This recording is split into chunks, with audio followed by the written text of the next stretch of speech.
இன்னைக்கு திரை விமர்சனத்தில் நான் உங்களுக்கு சொல்ல போகிற படம் சொர்க்கவாசல். ஆர்ஜே பாலாஜி, செல்வராகவன் நடிப்பில் வெளிவந்திருக்கிற இந்த படம் வந்து கதை எப்படி போகுதுன்னு பார்த்தீங்கன்னா, ஆர்ஜே பாலாஜி வந்து ஒரு தள்ளுவண்டி கடை, சாப்பாட்டு கடை வச்சுருக்காரு. அவரும் அவங்க அம்மாவும்.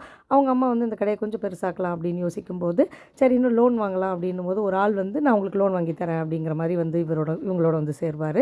திடீர்னு பார்த்தா அவர் கொலை செய்யப்பட்டு இருப்பார். இப்போ ஆர்ஜே பாலாஜியா தான் வந்து அவரை கொலை பண்ணாருன்னு சொல்லிட்டு அரெஸ்ட் பண்ணி ஜெயிலில் வச்சுருவாங்க.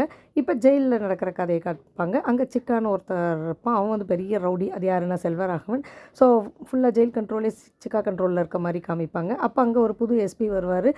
போலீஸ் கண்ட்ரோலில் இருக்க வேண்டிய ஜெயில் வந்து ரவுடி கண்ட்ரோலில் இருக்குதுன்னு சொல்லிட்டு அவர் ஒரு பக்கம் இருக்க. இதே மாதிரி நிறைய கேரக்டர்ஸ் அந்த படத்தில் காட்டுவாங்க. ஒவ்வொரு கேரக்டரும் நல்லா நடிச்சிருக்காங்க. அவங்கவுங்களுக்கு ஒரு கதைன்னும் போது மெயின் கதை எது அப்படிங்கிறதே தெரியலை. ஸோ கிளைமேக்ஸில் என்னாச்சும் நிறைய விஷயங்களை கதைகளை கனெக்ட் பண்ணுறாங்களா அப்படின்னு பார்த்தீங்கனாலும் அதுவும் இல்லை. ஸோ படத்தில் வந்து எல்லாருக்கும் நடிப்புக்கு இம்பார்ட்டன்ஸ் கொடுக்குறேன்னு முழு கதையை வந்து ஒழுங்காகவே சொல்ல தெரியாமல் போயிடுச்சு.